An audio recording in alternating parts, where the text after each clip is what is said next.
bom dia. Hoje é dia 23/10/2022, 6h20 da manhã. Tô gravando esse vídeo para a estagiária do escritório, que é a Luísa, sobre a pensão por morte. E eu vou fazer 2 vídeos. O primeiro eu vou explicar o benefício e os requisitos, porque é nos requisitos que a gente foca quando a gente vai fazer um requerimento para o INSS ou uma petição inicial. Depois eu vou fazer um outro vídeo, que é como fazer um requerimento para o INSS.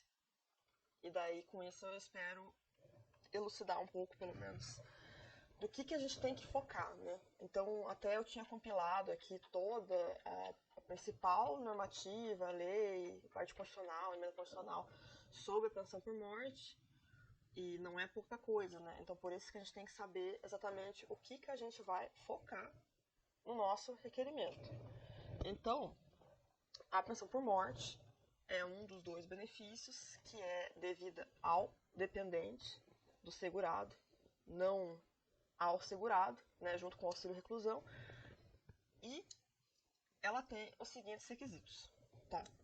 Então, é um benefício que ele não pede carência, eu já vou explicar, mas ele pede qualidade de segurado no óbito. Então, qual que é a diferença aqui entre qualidade de segurado e carência, né? E tempo de contribuição? Eles são 3 requisitos que são bem difíceis de diferenciar porque eles se interpelam, né, na prática. Na prática, se você fizer uma contribuição, você está contribuindo, você está aumentando seu tempo de carência, você está aumentando, você está readquirindo a qualidade de segurado em muitos casos, ou mantendo ela, e você está aumentando seu tempo de contribuição. Mas eles são requisitos diferentes.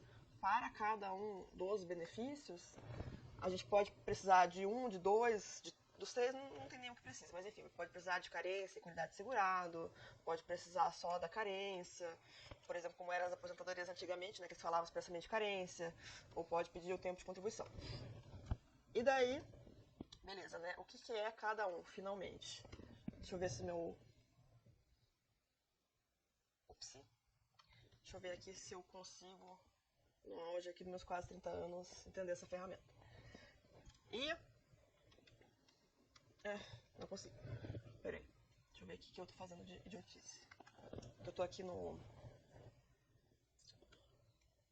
Eu tô na mesa digitalizadora, o nome do mouse, então. Então, a carência, ela é o seguinte. Você pega... Vou mudar aqui de cor. A carência, ela é contada em contribuições e ela é o número de contribuições que uma pessoa verteu. Então, vamos supor, né? Eu, Letícia, trabalhei aqui no dia 2 de...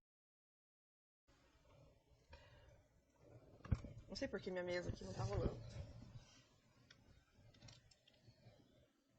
Agora rolou. Trabalhei aqui do dia 2/7/2022 ao dia 23/10/2022, que é hoje. Então, quanto que eu vou ter acrescido na minha carência? Então, se você estiver contribuindo como autônomo, você vai estar contribuindo sempre o mês cheio, mas se você for um empregado, você vai começar num dia qualquer do mês e terminar num dia qualquer do mês. Então, nesse caso, né, qual que é a minha carência? Minha carência é o mês 7, o mês 8, o mês 9 e o mês 10. Então, são 4 contribuições. Mas, já indo aqui para o último, qual que é o meu tempo de contribuição nesse caso?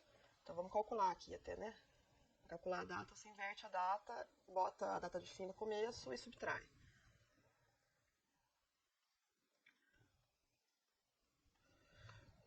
De trás para frente, a gente vê aqui 21 dias e 3 meses. E 0 anos. Então você vê que eles não são coincidentes, né? O tempo de contribuição você vai contar em anos, meses e dias. E a carência você vai contar em contribuições. Por que eu estou explicando isso se a pensão por morte não depende nem de um e nem de outro? Calma. Porque é importante, porque apesar de não ser determinante para você conseguir o benefício, é determinante para você saber quanto tempo você vai ficar com esse benefício. Então tá, né? Carência é uma coisa, tempo de contribuição é outra coisa. E que porcarias que é a qualidade de segurado? Qualidade de segurado é um vínculo que a pessoa mantém ali com o regime geral de previdência social, né? Vulgo INSS, tá errado, mas vulgo INSS.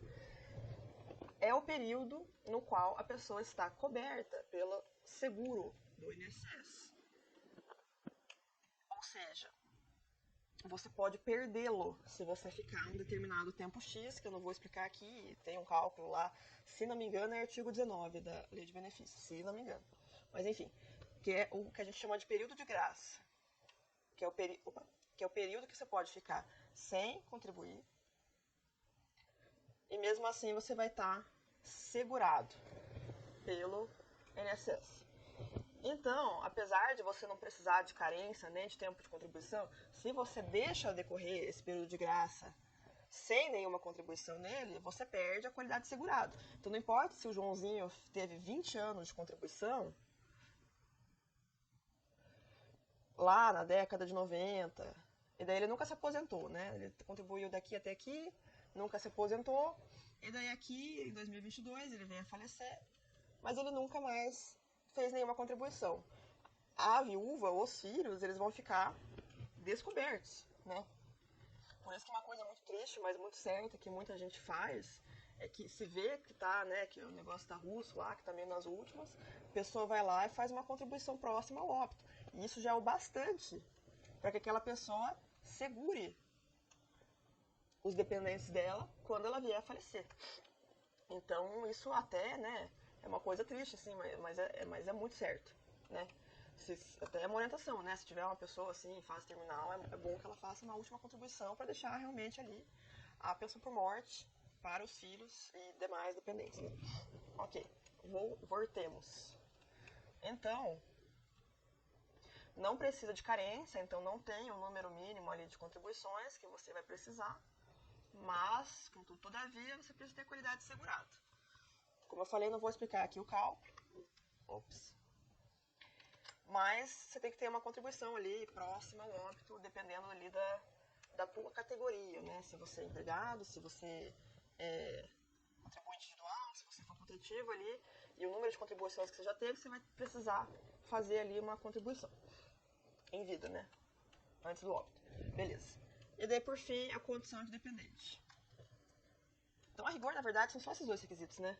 Qualidade segurada e condição de dependente. Como eu falei, dependendo do número de contribuições, dependendo de outros requisitos, você vai ter interferência na duração. Mas se você for pensar só na concessão, é dois requisitos. Então tá, e quem que é o dependente, né? Tá ali no artigo 16, também da Lei de Benefícios, eu não vou também retomar aqui, mas quem que é o cara que roda, né? Então quem que é o cara que é tranquilo? É o filho reconhecido, filho menor de 18, deficiente, né? Desculpa, menor de 21, na verdade. A maioridade previdenciária é 21 anos. E a esposa. A esposa é assim, entendida como pessoa que tem casamento com o falecido. Quem que é o cara ou a mulher que roda nessa brincadeira? É a companheira. Então, a união estável é reconhecida pela Constituição como entidade familiar, só que ela é um estado de fato. Então, a companheira, ela pena, cara, de uma maneira absurda para que ela consiga ser reconhecida como tal perante o INSS. Então, se você é uma esposa lá, e você apresenta o INSS, uma certidão de casamento lá, de 1900 de bolinha lá, ele vai lá e fala, não, beleza, toma aí tua pensão por morte, você é dependente, não vou nem investigar se teve separação de fato depois disso aí, eu vou simplesmente te dar a pensão por morte porque você é muito esposa, né? Mas se a pessoa é companheira, ela tem um inferno na Terra para conseguir a comprovação. E eu digo isso assim, com muita tranquilidade. Tipo, não importa o número de documentos que você tenha, não importa se você tem contrato de união estável, o INSS vai pressupor que você está fraudando e ele vai, muitas vezes, desconsiderar os documentos, dar despacho. Já vi despachos que a gente juntou 300 páginas de documento, veio um despacho de 5 linhas, assim, né? Ah, não foi considerada a condição de dependente, né? Então não tem motivação do administrativo, não tem eficiência, não tem nada. Então, se você é companheira, você está você tem o ônus de provar que você não é uma grande fraude, né? Então você vai ter que provar os requisitos da união estável. Quais sejam? Daí aqui é o Código Civil. Publicidade, continuidade, longevidade e intenção de constituir família. Vamos um por um. Então, publicidade, né? O relacionamento não pode ser clandestino, então eles estão querendo diferenciar sempre da concubina, que é a amante que já foi declarado pelo STF que não tem direito à pensão por morte. Então, se a pessoa é casada, ela não pode ter simultaneamente ali a união estável. Se ela é casada, né, e vive ainda em regime marital, porque daí isso seria uma bigamia, o que é crime, inclusive. Então, tem que ser uma relação pública, ela não pode ser uma relação clandestina. Como que a gente prova isso na prática, né?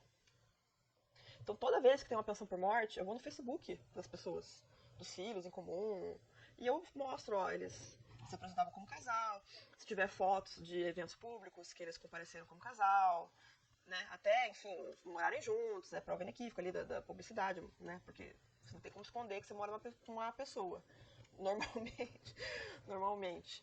Então, você tenta achar esses indícios externos aí do relacionamento que ele existia, que naquela comunidade social, naquela igreja, aquele casal era reconhecido como marido e mulher. Continuidade e longevidade, eles estão bem juntos, né? Então tem que ser uma relação contínua. Então um jeito muito legal de você provar isso é juntando com o comprovante de residência. Então você pega e mostra, ó, no mês tal, tal, tal, tal, tal, eles estavam morando sob o mesmo teto. Dentre outros, né? Dentre outras provas ali que são possíveis. O legal da pensão por morte é que você acaba tendo que ser bastante criativo ali na parte das provas. Intenção familiar, ou intenção de constituir família, né? É aquela coisa da solidariedade.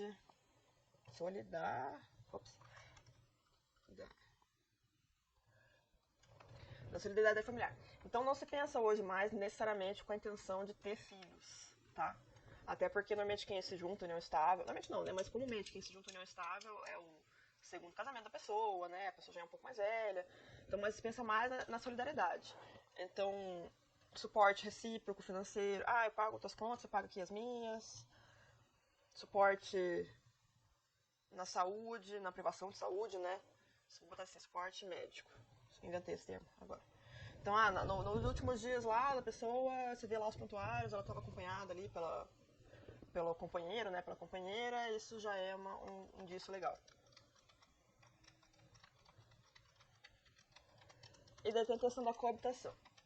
Então o INSS ele bate muito nessa tecla, assim, né? É muito difícil ele dar uma pensão por morte se as pessoas não coabitam.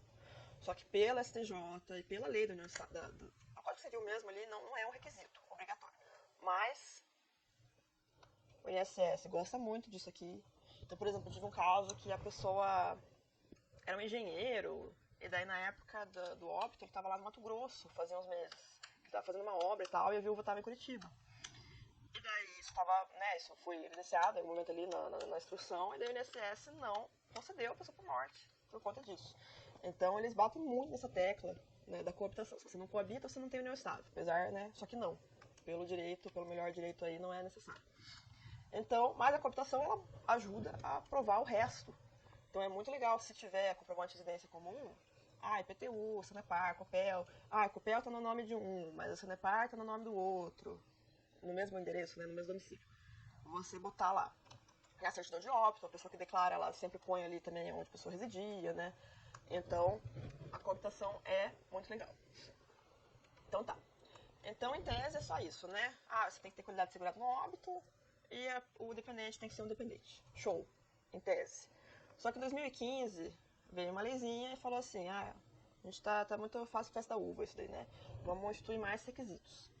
Então, ela alterou a duração da pensão por morte para estipular o que segue. Se a união tiver menos de 2 anos de duração antes do óbito, ou se o instituidor tiver menos de 18 contribuições, a pensão por morte será instituída por somente 4 meses. Então você vê que na verdade não mudou aqui, né, os requisitos da concessão. Mas se você tiver, se o falecido, né, tiver carência inferior a 18, ou se não tiver a comprovação da união por 2 anos antes do óbito, você vai gozar da pensão por incríveis 4 meses. Então, até assim, né? Tem tempo mínimo para a união. Antes tinha um entendimento, acho que era principalmente jurisprudencial ali, que precisava pelo menos 2 anos e depois isso caiu, né? Mas vejo que para fins previdenciários eles falaram assim, não é que a gente não está reconhecendo a união, é que se você não tiver esses 2 anos antes do óbito, vai ser só por 4 meses. Então, na prática, são praticamente novos requisitos, né? Então, vamos botar aqui requisito... Vou mudar a caneta, tá muito feio.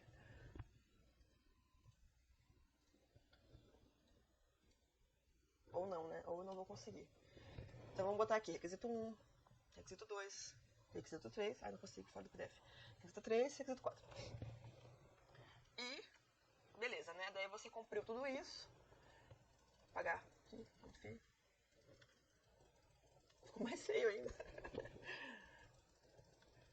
Tá lindo.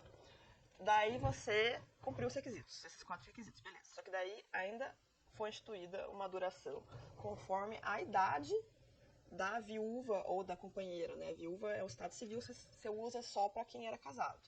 Então, vamos usar aqui de forma imprópria ali também para companheira. Então, se a viúva tinha menos de 21 anos no óbito, a pensão vai ser instituída por 3 anos. Se a viúva tinha de 21 até 26,99999, 6 anos. Se ela tinha de 27 anos completos até 30 incompletos, ou seja, 29,999, até a véspera ali dela foi para 30, 10 anos. 30 a 41 incompletos, 15. 41 a 44 incompletos, 20. E para você ter a pensão por morte vitalícia, você tem que ter pelo menos 44 anos no óbito. Ok. Então, na verdade, para você ter a pensão por morte por mais de 4 meses, você, na verdade, tem os requisitos. Qualidade, segurado, no óbito. Você tem os requisitos. Condição de dependente, cujo ônus da prova é totalmente seu. O instituidor tem que ter mais, pelo menos, né, na verdade, 18 contribuições. A união estável, ou entidade familiar, tem que ter uma duração de pelo menos 2 anos antes do óbito. Por isso que a prova, na verdade, ela concentra aqui, né? Então, vamos supor, uma pessoa falece aqui hoje, né, que é dia 23/10/2022. Não interessa pro INSS ou pra Justiça ou pra ninguém, a rigor ali que tá tratando da questão previdenciária, se eles começaram lá em 1974, tiveram lá, fizeram um cruzeiro pro Caribe, tipo, ninguém liga, né? O que você verifica, quando você verifica os requisitos, é nos últimos 2 anos. Então você vai só concentrar as provas, claro que você pode narrar, né? Começaram tanto e tal. Você vai começar a querer provar daqui até aqui. Só isso que importa. Concentrar as provas nos últimos 2 anos, que é quando os requisitos estão sendo verificados. Então, na verdade, para você ter a pensão por morte por mais de 4 anos, você não tem 2 requisitos, você tem 4, né? E para você ter a pensão por morte vitalícia, você tem que ter 44 anos ou mais. No caso, a viúva, né? Ou a companheira. Então tá. E daí veio a reforma da Previdência e... desculpa, né? Daí tem mais uma questão. Isso tudo para óbitos depois dessa leizinha, por respeito ao nosso querido direito adquirido. 2015. Então, veio a reforma da Previdência e falou, tá, beleza, né? Pensão por morte aí, a cláusula pétrea, a gente não vai conseguir tirar, mas vamos, também tem muita farra da uva aí também, de novo. Vamos pegar e vamos cortar aí um pouco, né? Tá muito dinheiro aí pra essas viúvas. E daí, para os óbitos posteriores à reforma da Previdência, aliás, o contrário, né? Se o óbito foi antes da reforma da Previdência, seguia-se a seguinte regra. Então, se a pessoa já era aposentada, era o valor da aposentadoria. Se a pessoa não era aposentada, se calculava o valor da aposentadoria por invalidez, que na verdade é 100% da média, né? 100% do salário de benefício, mas enfim, não vou entrar nesse mérito, mas era um benefício alto, né? Digamos assim. E enfim, se a pessoa não é aposentada, o valor da aposentadoria, se a pessoa não era aposentada, o valor da aposentadoria por invalidez, ou que hoje é chamada de aposentadoria por incapacidade permanente. Daí veio a reforma da Previdência e falou assim, se tiver algum filho inválido, ou deficiente mental, intelectual ou grave, ainda segue essa regra aqui.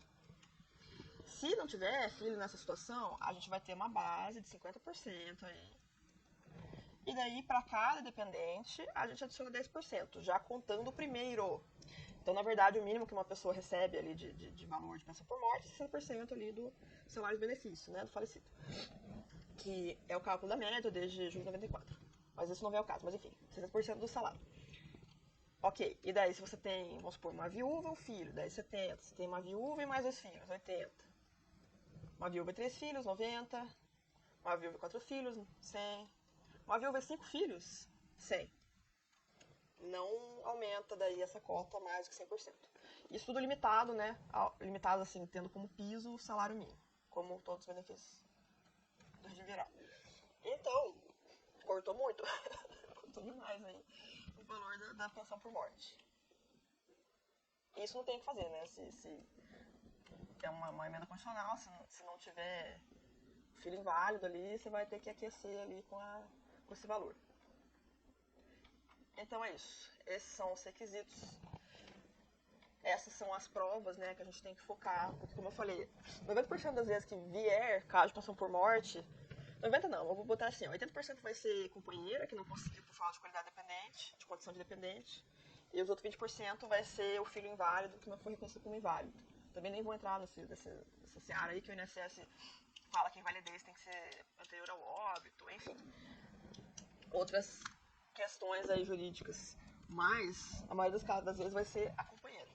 Então, você foca exatamente na demonstração dos requisitos. Então, você vai lá, qualidade segurada. Deixa eu ver aqui uma página que não esteja totalmente rabiscada. Qualidade segurada. Ah, fulano era titular do benefício tal. Ou fulano contribuiu por último no dia tal de tal. Ou seja, ainda tinha qualidade segurado. Aqui, meu portanto. Tinha qualidade segurada no óbito. Daí beleza, né? Daí você quer demonstrar que existia união estável. Você vai lá de novo no Código Civil, nos requisitos. Havia entidade familiar nos últimos 2 anos, antes do óbito. Ela era pública, como mostra essas fotos, como mostra o Facebook, como mostra essa viagem que fizeram juntos, como mostra essas declarações de testemunhas que conheciam eles. Ela era contínua. Então, ó, eles moravam aqui no mesmo teto, eles foram juntos no hospital, na data tal, não tem nenhum indício que tenha tido uma ruptura aí nesse meio tempo. Ela era longa. Deve ser junto às provas justamente, né, da cooptação, ou enfim, do que você tiver para demonstrar ali a união nos últimos 2 anos. E ela tinha intenção familiar, então eles não eram meramente colegas de quarto, né? Peraí que tá bugando aqui. Então eles se ajudavam reciprocamente, tiveram filho junto ou não, se tratavam como casal, eram reconhecidos como casal. E é isso aí. Então aqui você já conseguiu o teu benefício, né? Em tese. Daí você vai lá, os outros 2 requisitos. Então aqui você já demonstrou duração do benefício, né? Duração. Então, como prova a carteira de trabalho, como prova ali o extrato do CNIS, o instituidor contribuiu por 18 meses ou mais antes do óbito. Como mostra os itens acima, a união perdurou por mais de 2 anos antes do óbito. Por ocasião do óbito, a viúva recebeu as condolências, ela que fez os trâmites lá funerários, ela que declarou o óbito. Então tá, então aqui você tá com uma duração por mais de 4 meses. Daí ainda sobre a duração. Por ocasião do óbito. Ai, puxou uma flecha, nada a ver aqui. Pra cima. Por ocasião do óbito, então companheira ou a viúva tinha 55 anos, como mostra sua carteira de identidade. Logo, a duração tem que ser assim, assim, assado. E o valor é isso aí. Se não tiver filho inválido e o óbito for depois de 2019, novembro de 2019, daí não tem muito o que fazer. Daí tem a questão dos efeitos financeiros, né, que não está aqui no meu resumo.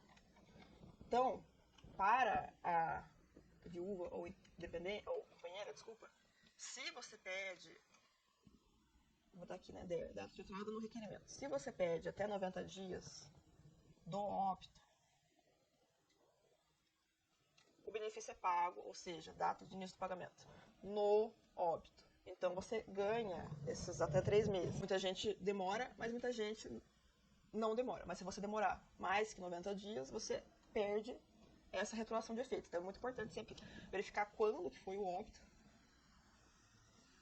E se você já está com procuração, você não deixa passar esse prazo, né? Você não vai comer bola, senão você está gerando prejuízo financeiro aí pro teu cliente que você é capaz de ter que indenizar. E é isso. Esses são os requisitos. Eu vou deixar esse material contigo. Obviamente que ele não vai estar com essa montanha aqui de anotação.